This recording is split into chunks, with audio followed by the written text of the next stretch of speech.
Throughout history, entire civilizations depended on wood.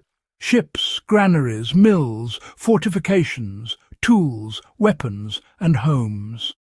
Yet nothing destroyed those structures faster than rot. Medieval Europe lost more ships to slow internal decay than to naval battles. Forts collapsed not because the enemy breached them, but because beams silently softened from within. And while modern builders rely on chemical preservatives, medieval craftsmen created a natural moisture barrier so effective that wooden structures survived for decades in climates that should have destroyed them. Shipwrights, wheelwrights and carpenters all used variations of the same technique. It wasn't guesswork, and it wasn't superstition. It was a precise, multi-step preservation system built on heat, natural oils and tar, materials available to anyone even today. On Thermal Vault, we're breaking down this medieval method in clear detail, showing what made it so effective and how you can apply its principles to protect wood in the modern world. The medieval moisture barrier begins with treating wood as a living material that changes with its environment. One of the biggest misconceptions is that builders in the Middle Ages worked with green, freshly cut wood without preparation. Skilled craftsmen knew that moisture was the enemy long before a structure touched rainwater or earth. They carefully seasoned timber in shaded, ventilated areas, never exposing it to direct sun. Slow drying hardened the internal fibres and stabilized the wood so it would absorb protective oils more evenly later on. This approach still matters today. Anyone building an off-grid shed, restoring tools or crafting furniture should season lumber under partial cover for weeks or months, depending on thickness.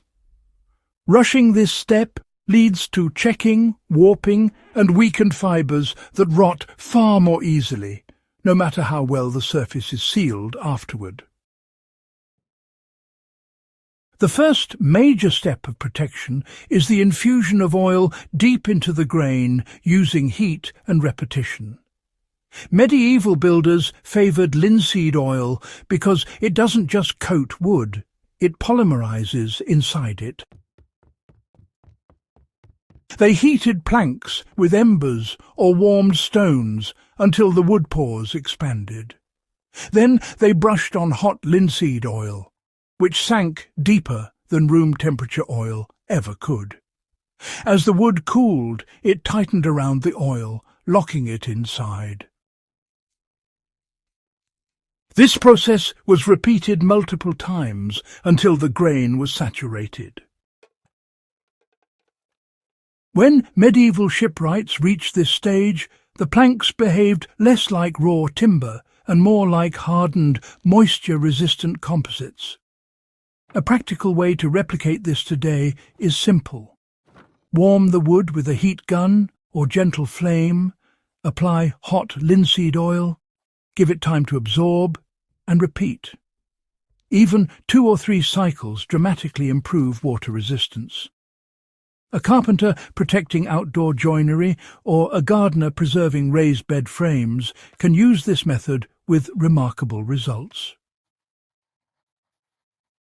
The next step involves a resin layer that creates a flexible shield over the oiled wood. Once wood was fully saturated with oil, medieval craftsmen applied a mixture made from pine resin, charcoal, and sometimes a small percentage of animal fat for pliability.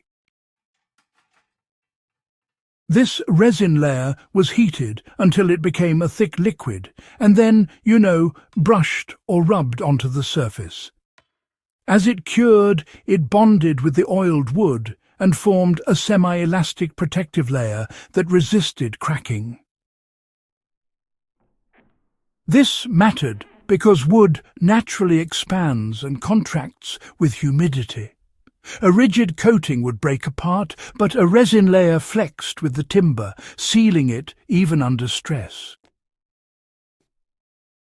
Anyone working with outdoor beams, tool handles, or equipment that gets repeated exposure to moisture can, well, apply a modern equivalent by melting pine resin with a small amount of beeswax. When brushed on warm wood, the result closely matches medieval protective qualities, particularly when used over linseed oil. The final shield in the medieval moisture barrier was tar, applied hot to create a hardened exterior membrane. Pine tar was, the medieval world's ultimate defense against moisture. Its dense, hydrophobic structure blocked saltwater intrusion and microbial growth.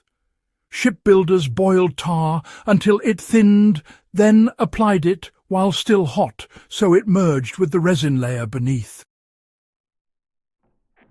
As it cooled, it formed a dark, durable shield that resisted wear from waves, wind, and, constant soaking.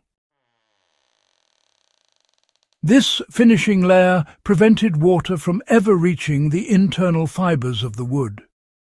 Interestingly, this step is surprisingly accessible today. Wood tar, which is sold for traditional boatwork or timber preservation, can be heated and applied with a brush. Just a single coat protects wood for a season, while 2 or 3 coats can last for years. It's especially effective for fence posts, outdoor structures, or wooden tools stored in humid environments. And, when combined with the oil and resin steps, it creates a near-impenetrable barrier. The medieval system remained effective because it was maintained as a yearly ritual rather than a one-time treatment. Medieval builders didn't stop working once the initial treatment dried. They performed seasonal upkeep, scraping off damaged outer tar, applying new coats and reheating surfaces to help the fresh layers bond. This maintenance ensured that ships, granaries and water wheels stayed functional for decades, often outlasting the craftsmen who built them. Modern application follows the same logic. An annual re-oiling for high-use tools or a biannual tar coat for outdoor structures drastically extends wood life.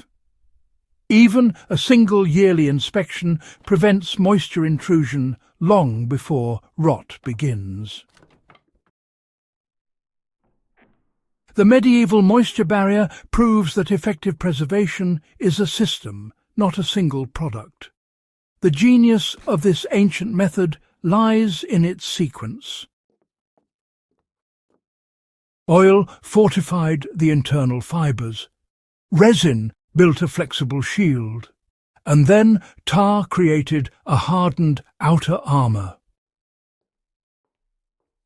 Together, these layers transform vulnerable timber into a long-lasting material capable of resisting both water and microbial decay.